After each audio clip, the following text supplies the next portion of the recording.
السلام علیکم ورحمۃ اللہ وبرکاتہ۔ بسم اللہ والصلاة والسلام علی رسول اللہ نبینا محمد وعلی آلہ واصحابہ ومن والاه، اما بعد۔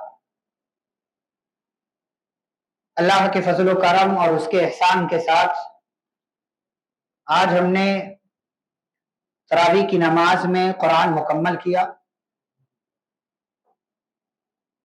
اس موقع سے ہم سب کو ایک بات یاد رکھنی چاہیے کہ تراویح کی نماز میں نہ قرآن مکمل کرنا ضروری ہے اور نہ ہی ایسا ہے کہ جب قرآن مکمل ہو جائے تو پھر آپ تراویح کی نماز ادا کرنا چھوڑ دیں۔ ابھی کل کا دن تو ہے ہی ہے، اس کے بعد اگر 30واں روزہ ہوا تو انشاءاللہ وہ دن بھی ملے گا، تو 2 دن ابھی اور تراویح کی نماز ہو سکتی ہے۔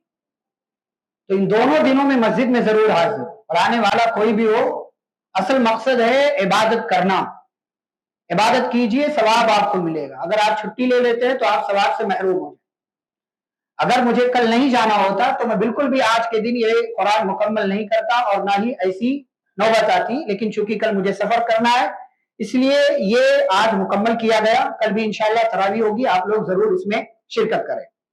پارہ نمبر 30 کے حوالے سے مختلف باتیں میں آپ کی خدمت میں رکھتا ہوں۔ سب سے پہلی بات، اللہ رب العالمین نے ابتدا میں جتنی صورتیں ہیں تقریباً ہر سورہ میں قیامت کا اللہ نے تذکرہ کیا، اور قیامت واقع ہوگی اس کی کیفیت کیا ہوگی اللہ نے بیان کیا ہے۔ سورۃ النبأ میں جو پہلی سورہ ہے، اللہ رب العالمین نے کئی ایک چیزوں کا تذکرہ کرنے کے بعد فرمایا کافر جب یہ ساری چیزیں اپنی نگاہوں سے دیکھے گا تو کیا کہے گا؟ یا لیتنی کنت ترابا، اے کاش کہ میں مٹی ہو جاؤں اور دفن ہو جاؤں، مجھے پتہ نہ چلے کہ میرا جو ہے نامہ اعمال کیا ہے یا میرے ساتھ آگے کی کاروائیاں کیا ہوں گی، یہ میرے ساتھ معاملہ ہی نہ ہو۔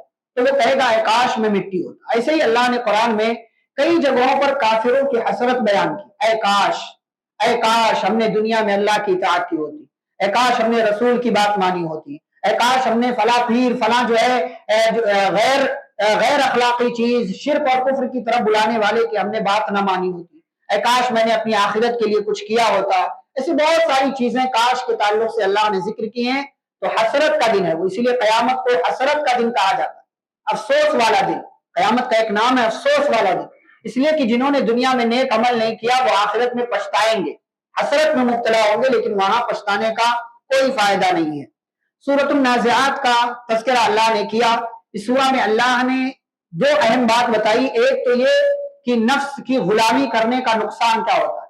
اگر آپ اپنی مرضی کے مطابق چلتے ہیں، جو آپ کے من میں آ رہا ہے وہ کریں گے، تو اللہ نے فرمایا ایسے بندے کا ٹھکانہ جہنم ہے۔ اور جو اللہ کے سامنے کھڑا ہونے سے ڈر گیا اور نفس کی غلامی سے اس نے اپنے آپ کو بچا لیا، اس کا من، اس کا دل، اس کا نفس کیا کہتا ہے یہ نہیں سوچتا، بلکہ اللہ نے کیا کہا اس کا خیال رکھتا ہے، تو پھر اللہ رب العالمین نے فرمایا فَإِنَّ الْجَنَّةَ هِيَ الْمَأْوَى، جنت اس کا ٹھکانہ ہے۔ پیارے نبی صلی اللہ علیہ وسلم کے پاس ایک صحابی آئے، عبداللہ بن ام مکتوم رضی اللہ تعالیٰ، اور آپ صلی اللہ علیہ وسلم اس وقت قریش کے مالداروں اور بڑے بڑے لوگوں سے بات کر رہے تھے، اور آپ کے دل میں یہ خواہش تھی کہ میں ان کو بات بتا دوں، یہ تو میرے اپنے ہیں، ان سے بعد میں مل لوں گا، لیکن اللہ کو پیارے نبی صلی اللہ علیہ وسلم کی بات پسند نہیں آئی کہ آپ اپنوں کو دور کر کے دور والوں کو قریب کر لیں۔ آج دیکھیں سوشل میڈیا کی دنیا میں دور والے قریب ہو گئے، قریب والے دور ہو گئے۔ ماں باپ کس حال میں نہیں پتا، لیکن لوگ ہیپی مدرس ڈے منا رہے ہیں، بول رہے ہیں، فادر ڈے منا رہے ہیں، سسٹر ڈے اور نہ جانے کون کون سا ڈے سب منا رہے ہیں۔ گھر میں ماں کیسی ہے خیریت پوچھنے کی توفیق بعض دفعہ نہیں ہوتی، باپ کس حالت میں پیر دبانے سر دبانے کی توفیق نہیں ہوتی۔ تو پیارے نبی صلی اللہ علیہ وسلم کی بات اللہ کو پسند نہیں آئی، اور اللہ نے کہا کہ ایسا آپ کو نہیں کرنا چاہیے تھا کہ جو آپ کی بات نہیں مان رہا ہے آپ اس کے قریب ہیں، اور جو آپ کی بات ماننے کے لیے تیار کچھ سیکھنے کے لیے آیا ہے آپ اس کو تھوڑی دیر کے لیے نظر انداز کر رہے ہیں۔ اس کے بعد اللہ تعالیٰ نے اس سورہ میں قیامت کا تذکرہ کیا، فرمایا یوم یفر المرء من اخیہ، جس دن انسان اپنے بھائی سے بھاگے گا، وصاحبتہ وبنیہ، اپنی بیوی سے، اپنی اولاد سے بھاگے گا، اپنی ماں سے بھاگے گا، اپنے دیگر اور رشتہ داروں سے بھاگے گا۔ لکل امرئ منہم یومئذ شأن یغنیہ، اس دن ہر انسان ایک الگ کیفیت میں ہوگا، ہر انسان کی ایک الگ کیفیت ہوگی، اور اس دن سے سب کو گزارا جائے گا، کچھ چہرے روشن ہوں گے اور کچھ چہرے سیاہ ہوں گے۔ پھر اللہ تعالیٰ نے ابھی دو صورتوں میں، سورۃ التکویر اور سورۃ الانفطار میں، جب قیامت آئے گی تو کیا ہوگا، اللہ نے فرمایا اذا الشمس کورت، سورج کو لپیٹ لیا جائے گا، ستارے بے نور کر دیے جائیں گے، پہاڑ کو چلایا جائے گا، 10 ماہ کی حاملہ اٹھنی اپنے حمل کو گرا دے گی، تمام جانداروں کو، پرندوں کو، سب کو جمع کیا جائے گا، اور سمندر کو بھڑکایا جائے گا، لوگوں کو اکٹھا کیا جائے گا، زندہ دفن کی گئی لڑکی سے سوال کیا جائے گا اسے کس جرم میں قتل کیا گیا، نامہ اعمال پھیلا دیے جائیں گے، آسمان کو لپیٹ لیا جائے گا اور جہنم کو بھڑکایا جائے گا، اس کی آگ کے اندر جو ہے بھڑکانے کی چیزیں داخل کی جائیں گی، وَإِذَا الْجَنَّةُ أُزْلِفَتْ، جنت کو قریب لایا جائے گا، عَلِمَتْ نَفْسٌ مَّا أَحْضَرَتْ، اس دن ہر انسان جان لے گا کہ اس نے کیا کیا ہے، ما احضرت، اس نے کیا پیش کیا ہے۔ پھر اللہ نے سورۃ الانفطار میں کہا کہ جب آسمان پھٹ جائے گا، ستارے بکھر جائیں گے،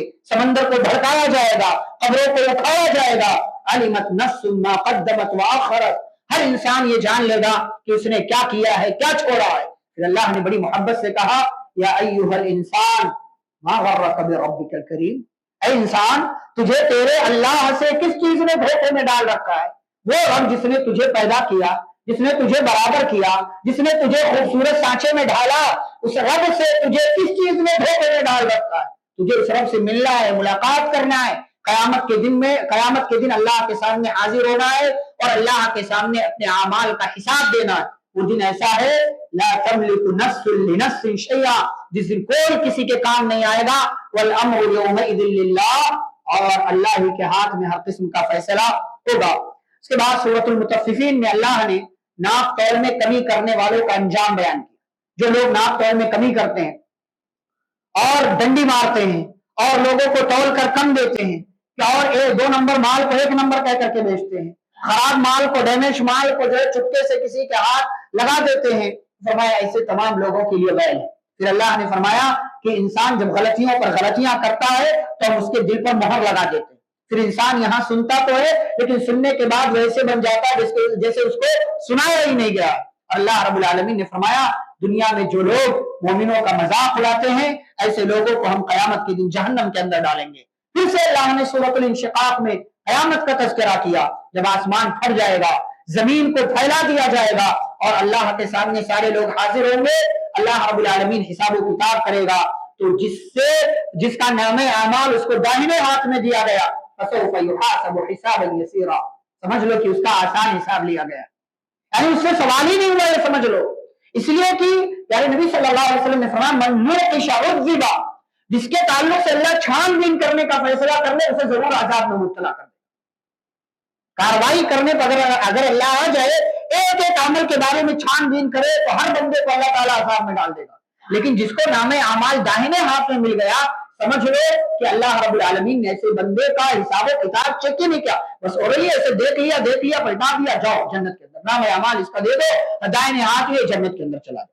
اس کے بعد اللہ نے کہا جس کا نام اعمال اس کے بائیں ہاتھ میں یا پیٹھ کے پیچھے سے ملے گا تو وہ ہلاکت کو پکارے گا، کہے گا کاش کہ میں مر جاؤں۔ اس کے بعد سورۃ البروج ہے، اس کے اندر اللہ نے ایک واقعہ بیان کیا کہ دنیا میں ایمان والوں کو جو ستایا جاتا ہے نا، صرف اس لیے کہ یہ اللہ پر ایمان رکھتے، صرف اس لیے کہ ان کا ایمان ایک اللہ پر، یہ بہت سارے معبود نہیں مانتے، صرف ایک اللہ مانتے۔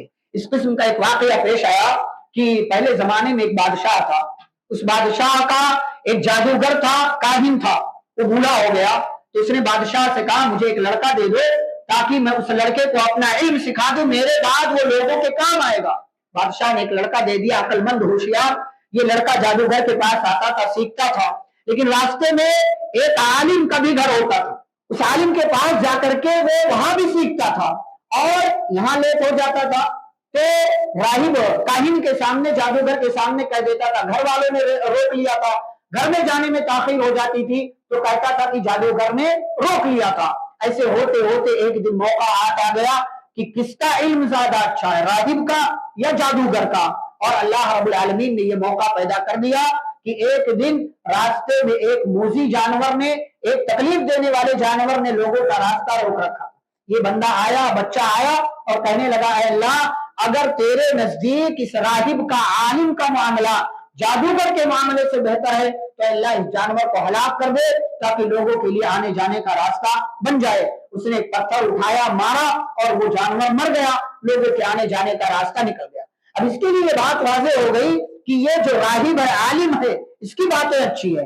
گیا عالم کو پوری بات بتایا تو عالم کہنے لگا میرے بچے اب تیری آزمائش کا دور شروع ہوتا ہے، تیرے امتحان کا دور شروع ہوتا ہے۔ اور یہ بندہ اللہ نے ایسا علم دیا تھا کہ اللہ کے حکم سے یہ بچہ اندھوں کو ٹھیک کر دیا کرتا تھا، بیماروں کو ٹھیک کر دیا کرتا تھا، اور وائٹ داغ والے بیماری بھی ٹھیک کر دیا کرتا تھا، لیکن اس شرط پر کہ اللہ پر ایمان لے آؤ۔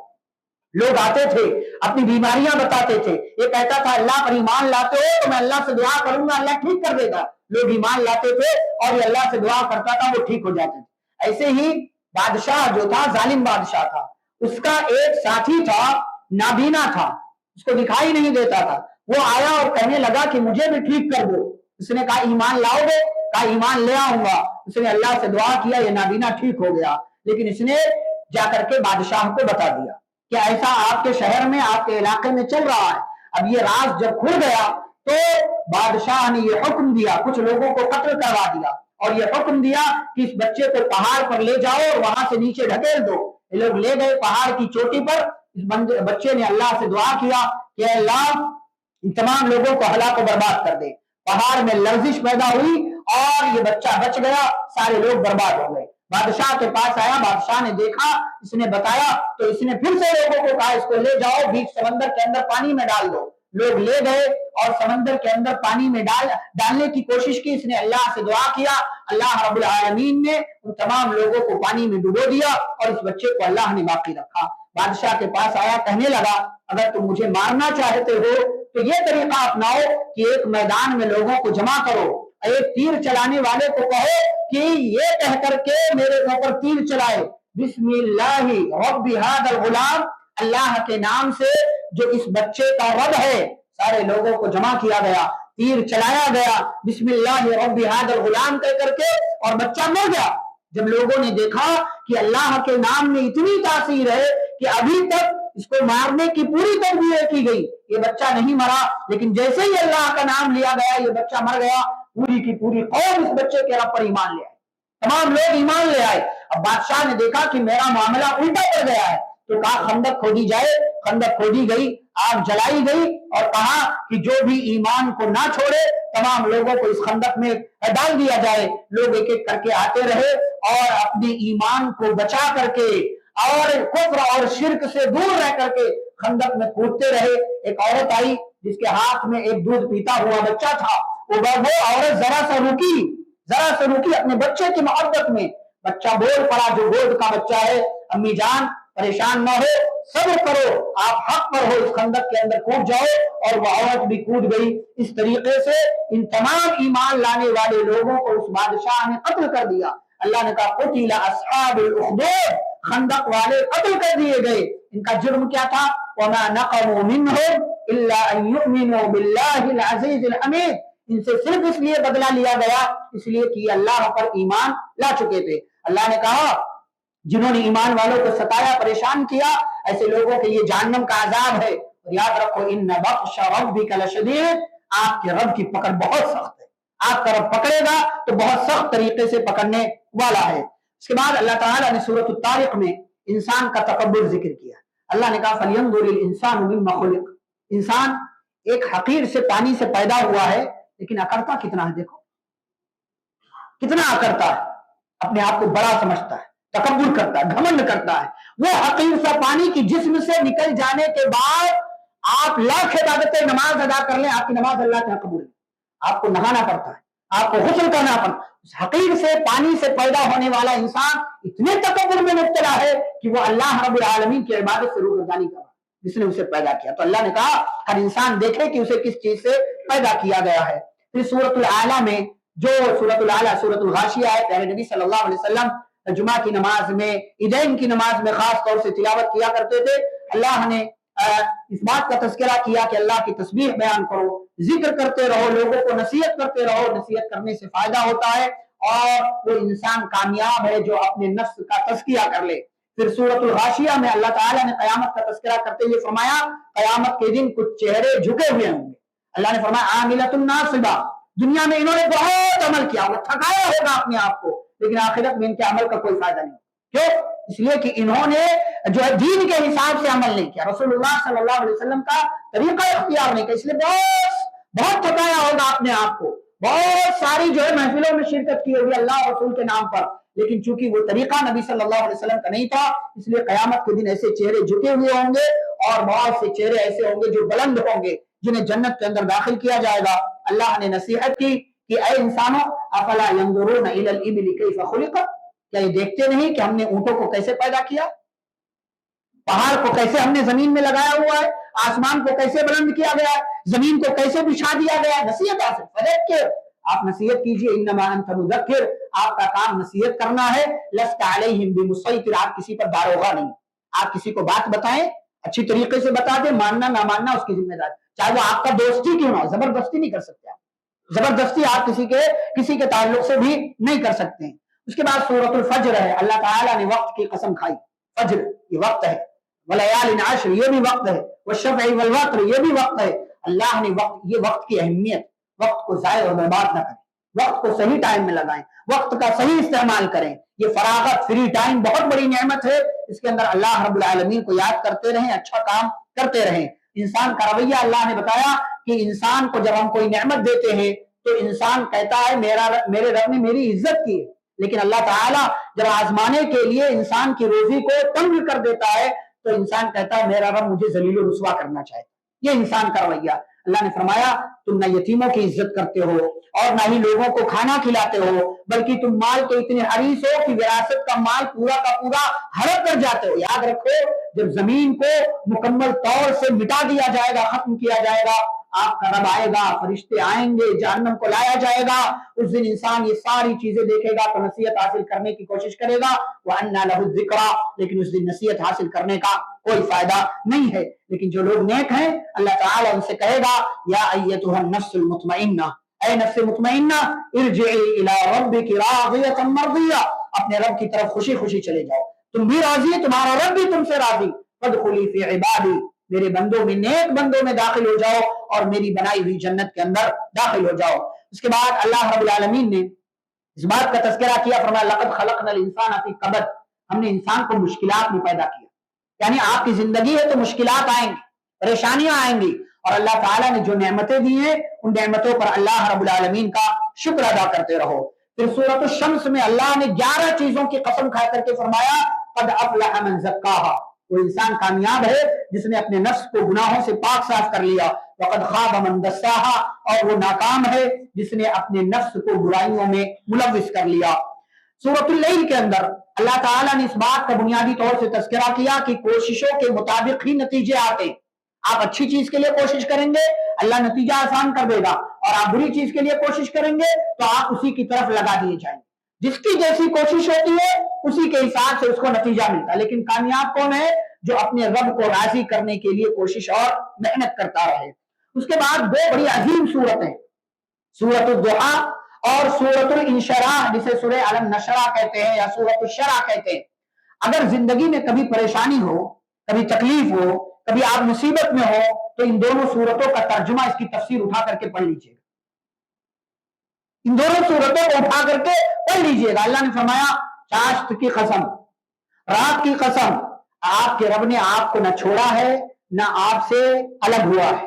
آخرت کی زندگی تمہارے لیے بہتر ہے دنیا کی زندگی سے، اور بہت جلد آپ کو آپ کا رب اتنا دے گا کہ آپ خوش ہو جائیں گے.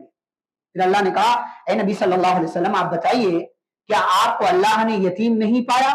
تو اس نے پناہ دیا آپ کو راستے سے بھٹکا ہوا پایا، یعنی آپ اور آپ کی پوری قوم صحیح راستے پر نہیں تھی، بھٹکے ہوئے تھے، تو اس اللہ نے آپ کو سیدھا راستہ دکھایا. آپ کو محتاج پایا اللہ نے، آپ کو مالدار کر دیا. لہٰذا آپ بھی اپنے اللہ کے بندوں کے ساتھ ایسے ہی سلوک کیجئے، یتیموں کے سر پر ہاتھ رکھیے، مانگنے والوں کو ڈانٹیے نہیں، اپنے رب کی نعمتوں کو شمار کرتے رہیے. اور اللہ نے اگلی سورہ میں کہا کہ اے نبی صلی اللہ علیہ وسلم کیا ہم نے آپ کے سینے کو نہیں کھولا؟ آپ کے اوپر بوجھ تھا، جو بوجھ آپ کی پیٹھ کو دبایا جا رہا تھا، اس بوجھ کو ہم نے الگ نہیں کر دیا. ہم نے آپ کا ذکر اتنا بلند کر دیا کہ کائنات میں آپ سے زیادہ عظیم کوئی ہے ہی نہیں اللہ کے بعد. آپ سب سے عظیم ہیں. فَإِنَّ مَعَ الْعُسْرِ يُسْرًا إِنَّ مَعَ الْعُسْرِ يُسْرًا. مشکل کے ساتھ آسانی ہے، بے شک مشکل کے ساتھ آسانی. 10 سال مکہ میں پریشان رہے، 13 سال. آپ دیکھیں شروع سے پیارے نبی صلی اللہ علیہ وسلم کی زندگی دیکھیں. پیدا ہوئے تو یتیم تھے، پیدا ہوئے تو یتیم تھے. پھر 6 سال کے ہوئے ماں کا سایہ اٹھ گیا. 8 سال کے ہوئے دادا بھی دنیا سے چلے گئے. اور پیارے نبی صلی اللہ علیہ وسلم کو نبی بنایا گیا 40 سال کی عمر میں. اپنوں نے بھی مارا، غیروں نے بھی مارا. 3 سال کے لیے شیب ابی طالب میں ڈال دیے گئے. سجدے کی حالت میں اونٹ کی اوجڑی لا کر کے آپ کے سر پر ڈال دی گئی. آپ کے گلے میں چادر ڈال کر کے آپ کے گلے کو دبانے کی کوشش کی گئی. آپ کی 2 بیٹیوں کو طلاق ہو گیا. آپ کو 3 سال کے لیے گھاٹی میں بند کیا گیا. طائف میں گئے، وہاں لوگوں نے مارا، آپ کو پریشان کیا، یہاں تک کہ آپ کو اپنا علاقہ چھوڑ کر کے مدینہ جانا پڑا.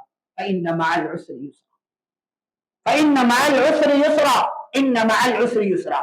پھر ٹھیک 8 سال کے بعد اللہ نے مکہ واپس پیارے نبی صلی اللہ علیہ وسلم کو ایسے پہنچایا کہ آپ کامیاب ہو کر کے مدینے میں سر اٹھا کر کے کافروں سے سوال کر رہے ہیں، بتاؤ تمہارے ساتھ کیا سلوک کیا جائے، بتاؤ تمہارے ساتھ کیا سلوک کیا.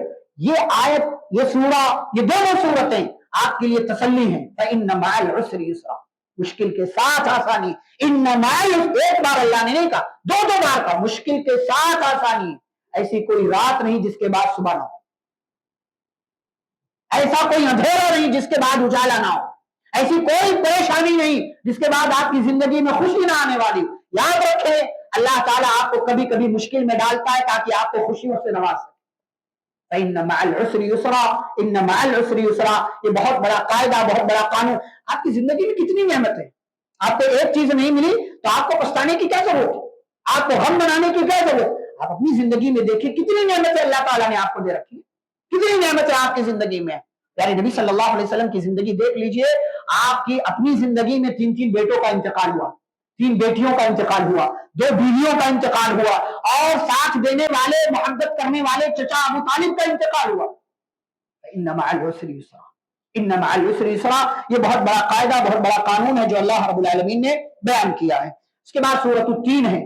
انسان کو اللہ نے بہترین سانچے میں ڈالا ہے اور اسی بنیاد پر انسان کو اشرف المخلوقات کہا جاتا ہے کہ انسان تمام مخلوقات میں سب سے اشرف ہے، سب سے افضل ہے، یہاں تک کہ فرشتوں سے بھی زیادہ. اور فرشتوں سے زیادہ کس بنیاد پر؟ اللہ نے اگلی آیت میں علم کا تذکرہ کیا. علم کی بنیاد پر انسان کو اللہ نے فرشتوں سے زیادہ ممتاز کر دیا.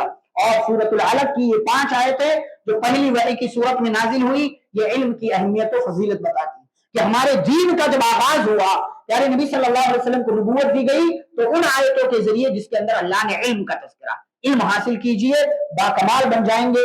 علم حاصل کیجئے، دنیا میں بھی ترقی کریں گے اور آخرت کے اندر بھی اللہ رب العالمین آپ کو ترقی عطا فرمائے گا.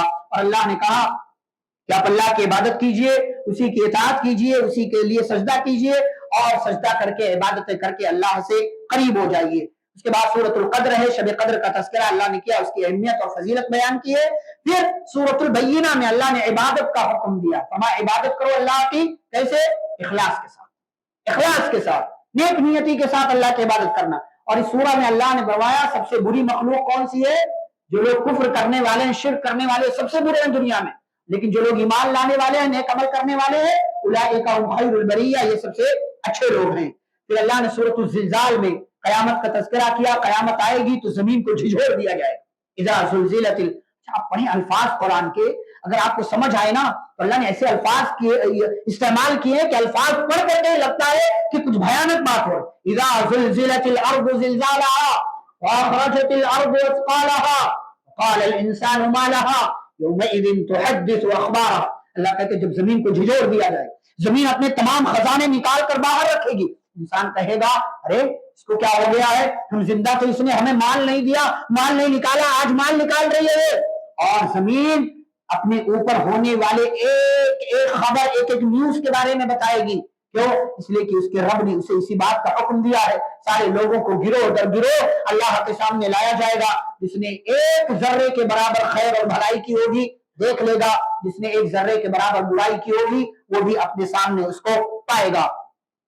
اللہ رب العالمین نے اس کے بعد سورۃ العادیات کے اندر مختلف قسم کے گھوڑوں کا تذکرہ کرنے کے بعد فرمایا انسان، اور اس کی قسم کھائی، گھوڑوں کی قسم کھائی اور کہا انسان اپنے رب کا ناشکرا، انسان مال کا حریص ہے اور انسان دنیا کمانا چاہتا ہے، یہاں تک کہ آگے کی ایک اور سورہ میں اللہ نے فرمایا اتنا مال کمانا چاہتا ہے کہ مال کماتے کماتے مر جاتا ہے لیکن اس کی خواہش نہیں بھرتی، اس کا پیٹ نہیں بھرتا۔ اور اللہ نے آگے سورۃ القاریہ میں قیامت کا تذکرہ کیا، فرمایا جس دن انسان بچھائے ہوئے بستر کی طرح ہو جائے گا، انسان پڑا رہے گا، پہاڑ جو ہے ہواؤں میں روئی کے اور کاٹن کی طرح اڑیں گے، اور انسان کا اعمال تولا جائے گا، جس کی نیکیوں کا پلڑا بھاری ہو گیا وہ کامیاب ہے، اور جس کی نیکیوں کا پلڑا ہلکا ہو گیا فَأُمُّهُ هَاوِيَةٌ، جہنم اس کا ٹھکانہ ہے، اس کے اندر اس کو داخل کر دیا جائے گا۔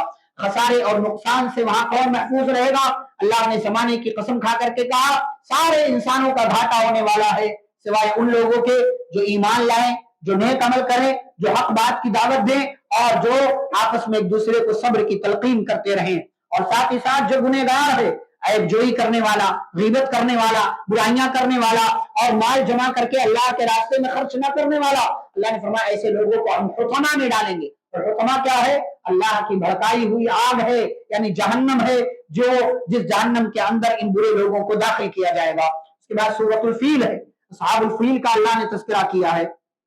یمن کے اندر صنعاء نام کے شہر میں ایک بندہ تھا جس کا نام ابرہہ تھا، اسے اس بات کی خبر ملی، جانتا تھا کہ لوگ مکہ میں جاتے ہیں، بھیڑ ہوتی ہے، تو اس نے اپنے علاقے میں ایک کنیسہ، ایک چرچ کہہ لیجئے قائم کر لیا کہ لوگ یہاں آئیں۔ مکہ والوں کو اس بات کی اطلاع ملی تو مکہ والے بڑے پریشان ہوئے، ناراض ہوئے، اور ایک بندہ گیا اور اس پورے کنیسہ کو اس نے گندگی سے جو ہے لت پت کر دیا۔ ابرہہ بڑا غصہ ہوا اور پورا ایک بڑا عرصہ لشکر تیار کر کے مکہ پر حملہ کرنے کے لیے آیا، اور حملہ کرنے سے پہلے اس نے مکہ والوں کے بہت سے اونٹوں پر قبضہ کر لیا۔ عبد المطلب کے بھی اونٹ تھے، پیارے نبی صلی اللہ علیہ وسلم کے دادا کے اونٹ تھے، بلایا گیا کہ آپ کے اونٹوں پر قبضہ کر لیا گیا، گئے بات چیت کیا، کہا کہ میرے اونٹ مجھے واپس کر دو، کہا میں کعبہ ڈھانے کے لیے آیا ہوں، تمہیں اپنے اونٹوں کی فکر ہے؟ کہا اونٹوں کی فکر اس لیے ہے کہ میں اونٹوں کا مالک ہوں، اور کعبے کا مالک ایک رب ہے، وہ اپنے گھر کی حفاظت کر لے گا، میں اونٹوں کا مالک ہوں اس لیے اپنے اونٹوں کی فکر ہے مجھے، اس گھر کا مالک کوئی اور ہے، کوئی اور رب ہے، کوئی اور مالک ہے، وہ اپنے گھر کی حفاظت کر لے گا۔ وادی محصر میں یہ لوگ پہنچے، اللہ نے پرندوں کا جھنڈ بھیج دیا۔ ابابیل کسی پرندے کو نہیں کہتے، ابابیل کوئی پرندہ نہیں ہوتا، ابابیل پرندوں کے جھنڈ کو کہتے، پرندوں کا لشکر جو ہوتا ہے، کوئی بھی پرندہ بہت بڑی تعداد میں آ جائے ان کو ابابیل کہا جاتا ہے۔ ابابیل کسی پرندے کا نام نہیں، ہمارے یہاں لوگ جو ہے یہاں وہاں شیئر کرتے ہیں فوٹوز وغیرہ کی، ابابیل پرندہ ہے، ابابیل کوئی پرندہ نہیں، ابابیل پرندوں کے جھنڈ اور لشکر کو بولتے ہیں۔ ان کے پنجوں میں ایک ایک دانے اور منہ میں چونچ میں ایک دانہ، جس کے اوپر دانہ گرتا تھا اس کا جسم گلنا شروع ہو جاتا تھا، گوشت جھڑنا شروع ہو جاتا تھا، اور بہت سے لوگ اس میں مارے گئے، یہاں تک کہ یہ لوگ پلٹنے لگے تو ابرہہ کو بھی کئی کنکریاں لگی، اور وہ صنعاء تک پہنچتے پہنچتے کھائے ہوئے بھوسے کی طرح ہو گیا اور ہلاک و برباد ہو گیا۔ اللہ نے فرمایا کہ آپ نے ہاتھی والوں کو نہیں دیکھا، اللہ اس طریقے سے اپنے گھر کی، اپنے دین کی حفاظت کرتا ہے اور مدد کرتا ہے۔ اس کے بعد مکہ والوں پر اللہ کا احسان کہ مکہ والوں کے لیے اللہ نے تجارت کے اتنے راستے کھول دیے تھے کہ گرمی میں وہ لوگ سردی والے علاقے میں تجارت کے لیے جاتے تھے، اور سردی میں گرمی والے علاقے کی طرف تجارت کے لیے جاتے تھے۔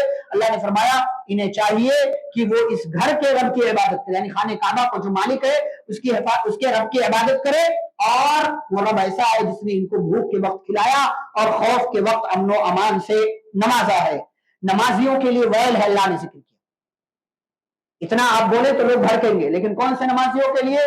جو اپنی نمازوں میں سستی کرتے ہیں، غفلت کرتے ہیں۔ اور کن کے لیے ویل ہے؟ وَيَمْنَعُونَ الْمَاعُونَ، چھوٹی چھوٹی چیزیں دینے سے جو لوگ منع کر دیتے ہیں، چھوٹی چھوٹی چیزیں سے دینے سے بعض دفعہ، اب تو خیر دور نہیں، پہلے لوگ ماچس دینے سے انکار کر دیتے، چھوٹی چھوٹی پین دینے سے بعض دفعہ لوگ انکار کر دیتے۔ معاون اسی کو کہتے ہیں کہ وہ کوئی ایسی استعمال کی ضرورت کی چیز جو آپ کے پاس ہے لیکن کوئی مانگے تو آپ نہ دیں، ایسے لوگوں کے لیے بھی ویل ہے۔ اتنے بخیل اور کنجوس ہوتے ہیں، ایسے لوگوں کے لیے بھی ویل ہے۔ اس کے بعد حوض کوثر ہے، سورۃ الکوثر کا اللہ نے تذکرہ کیا، نبی کریم صلی اللہ علیہ وسلم کو ملنے والا ایک حوض جسے حوض کوثر کہتے ہیں، جو صرف پیارے نبی صلی اللہ علیہ وسلم کو ملے گا، اس کا پانی ایسا ہوگا جو ایک بار پی لے اسے دوبارہ پیاس نہیں لگے گی۔ اور سب سے بڑی بات، شرف کی بات یہ ہے کہ پیارے نبی صلی اللہ علیہ وسلم خود اپنے ہاتھوں سے جنتیوں کو اس حوض کوثر کا جام پلائیں گے، یہ بہت بڑی سعادت ہے، اور بدعتیوں کو اس جگہ سے دھتکار دیا جائے گا، انہیں جہنم کے حوالے کر دیا جائے گا۔ کفار ایک مرتبہ نبی کریم صلی اللہ علیہ وسلم کے پاس آئے، کہنے لگے ایسا کرتے ہیں جھگڑا ختم کرتے ہیں. تھوڑے دن آپ ہمارے معبودوں کی عبادت کر لیں, تھوڑے دن ہم آپ کے معبود کی عبادت کر لیں گے, جھگڑا ختم, قصہ ختم. تو بات چونکہ ایمان کی تھی, دین کی تھی, عبادت کی تھی, اس لیے اللہ نے مکمل سورہ نازل کیا اور کہا آپ کہہ دیجئے اے کافرو میں ان معبودوں کی عبادت نہیں کرتا جن کی تم عبادت کرتے ہو, لکم دینکم ولی دین, تمہارے لیے تمہارا دین, میرے لیے میرا دین. یعنی عبادت میں ایمان کے دین کے معاملے میں کوئی کمپرومائز نہیں, کوئی سمجھوتا نہیں. جہاں بات عقیدے کی آئے گی, ایمان کی آئے گی, دین کی آئے گی, چاہتے تو نبی صلی اللہ علیہ وسلم سمجھوتا کر لیتے, لیکن بات چونکہ عقیدے کی تھی, عقیدہ گڑبڑ تو سب گڑبڑ, اسی لیے آپ کو اللہ تعالیٰ نے مکمل سورہ نازل کر کے کہا کہ آپ ایسے اعلان کر دو, اور آپ نے اعلان کیا. اس کے بعد سورۃ النصر ہے, سب سے آخری سورہ جو نازل ہوئی, سورہ کے اعتبار سے سب سے آخری سورہ جو سورۃ النصر نازل ہوئی, اس کے اندر نبی کریم صلی اللہ علیہ وسلم کی وفات کا اشارہ, اور یہ کوئی نہیں سمجھا سوائے عبداللہ بن عباس رضی اللہ تعالیٰ, ننھے سے صحابی عبداللہ بن عباس رضی اللہ. اور اسی بنیاد پر حضرت عمر رضی اللہ عنہ بڑے بڑے صحابہ کے ساتھ ان کو اپنی مجلس میں رکھا کرتے تھے, چھوٹے سے صحابی, 12 13 15 سال کے صحابی, لیکن چونکہ انہوں نے اس سورہ سے سمجھ لیا کہ نبی کریم صلی اللہ علیہ وسلم کی وفات کا وقت قریب آ گیا, جب اللہ کی مدد آ جائے, کامیابی مل جائے, فتح مل جائے, اور آپ لوگوں کو دیکھیں کہ لوگ فوج در فوج دین میں داخل ہو رہے ہیں, تو آپ کیا کریں, فسبح بحمد ربک واستغفر, آپ اپنے رب کی تسبیح بیان کریں, استغفار کریں, وہ توبہ قبول کرنے والا. اس سے کیا پتا چلا کہ انسان پوری زندگی کیا کر رہا ہے, ٹھیک ہے اسے عبادت کرنا چاہیے, لیکن اگر اس نے نیکیاں نہیں کی ہیں تو کم از کم آخری عمر میں اسے ضرور نیکیاں کرنا چاہیے. اور ہمارے یہاں لوگ چڑھاتے ہیں یعنی بلی 900 چوہے کھا کر حج کو چلی, اتنا غلط جملہ ہے بھائی. آخری عمر میں بھی اگر کوئی توبہ کر لے اس کی توبہ قبول ہے, بطور خاص آخری عمر میں اور زیادہ نہیں کیا. پیارے نبی صلی اللہ علیہ وسلم نے زندگی بھر نہیں کی, لیکن اللہ کہہ رہا خاص طور سے کہ جب یہ ساری علامتیں آپ دیکھ لیں تو آپ خاص طور سے اللہ کی مزید عبادت کریں, تو آخری عمر میں اور زیادہ عبادت کرنی چاہیے. اس کے بعد سورۃ اللہب ہے, جسے سورۃ المسد اور کئی ناموں سے جانا جاتا ہے. ابو لہب کا انجام اللہ نے ذکر کیا کہ وہ ابو لہب جو نبی صلی اللہ علیہ وسلم کے لیے ہلاکت کی بددعا کرتا تھا, تو اللہ نے اس کے دونوں ہاتھ توڑ دیے, وہ ہلاک و برباد ہو گیا, وہ اور اس کی بیوی دونوں جہنم کے اندر ڈالی جائیں گی. سورۃ الاخلاص, مکہ کے کچھ لوگ آئے نبی صلی اللہ علیہ وسلم کے پاس, چونکہ مکہ والوں کو اپنا شجرا یاد رہتا ہے, اس پر فخر کرتے ہیں وہ لوگ, نسب نامہ, تو کہا کہ جس معبود کی طرف آپ بلاتے ہیں اس کا نسب نامہ بیان کر دیجیے. تو اللہ نے سورہ نازل کیا, کہا قل هو اللہ احد, وہ اللہ اکیلا ہے, اللہ بے نیاز ہے, وہ کسی کا باپ نہیں, اس کا کوئی بیٹا نہیں, اور اس کے برابر کوئی نہیں. یہ اللہ کا تعارف, یہ اللہ کا تعارف ہے. یعنی رب کو بیٹے کی, اولاد کی, بیوی کی, کسی چیز کی ضرورت نہیں, بلکہ اسے انسانوں کی بھی ضرورت نہیں, کسی مخلوق کی ضرورت نہیں, اس کے جیسا کوئی نہیں ہے, وہ بے نیاز ہے. اس سورہ کی بڑی فضیلت ہے, آپ نے 3 مرتبہ پڑھ لیا گویا کہ مکمل قرآن پڑھنے کا ثواب ملے گا, یہ 1/3 قرآن کے برابر. لیکن اس کا مطلب یہ نہیں ہے کہ آپ قرآن ہم پورا نہیں پڑھیں گے, کم وقت میں زیادہ ثواب حاصل کرنا, 3 مرتبہ سورۃ الاخلاص پڑھ لیجئے, مکمل قرآن پڑھنے کا ثواب ملے گا آپ کو, لیکن باقی قرآن بھی آپ کو پڑھنا ہے. تو یہ سورہ ہے. اس کے بعد آخری 2 سورتیں 113 اور 114 نمبر کی, یہ سورتیں ہیں جنہیں کیا کہا جاتا ہے, معوذتین. وہ 2 سورتیں جن کو پڑھ کر کے اللہ کی پناہ مانگی جاتی, کس سے, مختلف چیزوں سے, رات کے شر سے, صبح اور ایسے ہی جادو سے, نظر سے, اور ایسے ہی وسوسے سے, شیطانی خیالات سے, آسیب سے, اور اس طرح کی تمام تر چیزیں, ان سے اگر آپ پناہ چاہتے ہیں تو ان دونوں صورتوں کو لازم پکڑیں. آپ دیکھیں یہ دونوں وہ صورتیں ہیں جو نماز کے بعد کے اذکار میں شامل ہیں, یہ دونوں وہ صورتیں ہیں جو صبح شام کے اذکار میں شامل ہیں, یہ دونوں وہ صورتیں ہیں جو سونے سے پہلے کے اذکار میں شامل ہیں. ایسے کئی مواقع پر ان دونوں صورتوں کو شامل کیا گیا. اما عائشہ رضی اللہ عنہا کہتی ہیں کہ آپ صلی اللہ علیہ وسلم ان دونوں صورتوں کے نازل ہونے سے پہلے مختلف دعائیں پڑھ کر کے اللہ کی پناہ مانگتے تھے, لیکن جب یہ دونوں صورتیں نازل ہوئی تو آپ نے باقی سب چھوڑ دیا اور انہی دونوں کو لازم پکڑ لیا. پیارے نبی صلی اللہ علیہ وسلم پر جادو ہوا تو آپ کو یہی دونوں صورتیں دی گئی, اور انہی دونوں صورتوں کو پڑھ کر کے اس جادو کا توڑ اور علاج دریافت کیا گیا. تو یہ دونوں صورتیں بڑی عظیم ہیں, بڑی بہترین ہے, ان کی بڑی فضیلت ہے. اپنے اوپر پڑھ کر کے دم کرتے رہیں, گھر والوں پر دم کرتے رہیں, اس سے بہت حد تک راحت اور نجات ملے گی. الحمدللہ الذی بنعمتہ تتم الصالحات. یہاں پر ہمارا یہ سلسلہ جو تھا یہ مکمل ہوا۔ اس دوران ممکن ہے میرے کئی الفاظ جملے ہو سکتا ہے آپ کو برے لگے ہوں، میں آپ سب سے معافی کا طالب ہوں۔ آپ سب میری کسی غلطی کو، کسی جو ہے خطا کو معاف کریں، اللہ رب العالمین بھی آپ کو معاف فرمائے گا۔ جو باتیں ہم نے سنی ہے اصل یہ ہے کہ ان باتوں پر ہم عمل کریں، قرآن سے جڑے رہیں، قرآن کو اپنی زندگی کی بہار بنانے کی کوشش کریں، قرآن کو نجات کا ذریعہ بنانے کی کوشش کریں، قرآن کی تلاوت کرنے کی کوشش کریں، قرآن سے کسی نہ کسی حساب سے اپنا تعلق بنا کر کے رکھیں۔ یاد رکھیں قرآن سے اپنا تعلق بنا کر کے رکھیں گے آپ کی زندگی میں برکتیں آئیں گی، اتنی برکتیں آئیں گی کہ آپ شمار بھی نہیں کر سکتے اور آپ اندازہ بھی نہیں کر سکتے۔ ہم اللہ سے دعا کرتے ہیں کہ اللہ قرآن کو ہمارے دلوں کی بہار بنا دے، ہماری آنکھوں کی ٹھنڈک بنا دے، اور اللہ رب العالمین ہمیں قرآن کی تلاوت کرنے کی توفیق عطا فرمائے۔ قرآن کی تلاوت کرنے کے ساتھ ساتھ اس کا ترجمہ، اس کا معنی مفہوم بھی ہمیں جاننے اور سمجھنے کی اللہ رب العالمین توفیق عطا فرمائے۔ مولا کریم جو کچھ باتیں ہم نے سنی ہیں ان باتوں پر عمل کرنے کی توفیق عطا فرما، جو نیکیاں ہم نے کی ہیں ہماری نیکیوں کو قبول فرما، آگے آنے والی جو ہماری زندگی ہے ہمیں برائیوں اور گناہوں سے دور رہتے ہوئے نیکیاں کرنے کی اللہ ہمیں توفیق عطا فرما۔ جب تک ہم سبھی کو زندہ رکھے، اسلام اور ایمان پر زندہ رکھے، خاتمہ ہو تو خاتمہ بالخیر ہو۔ وصلی اللہ تعالی علی نبینا محمد وعلی آلہ واصحابہ اجمعین برحمتک یا ارحم الراحمین۔ ربنا تقبل منا انک انت السمیع العلیم۔ سبحانك اللهم وبحمدك اشهد ان لا اله الا انت استغفرك واتوب اليك۔ السلام علیکم ورحمۃ اللہ وبرکاتہ۔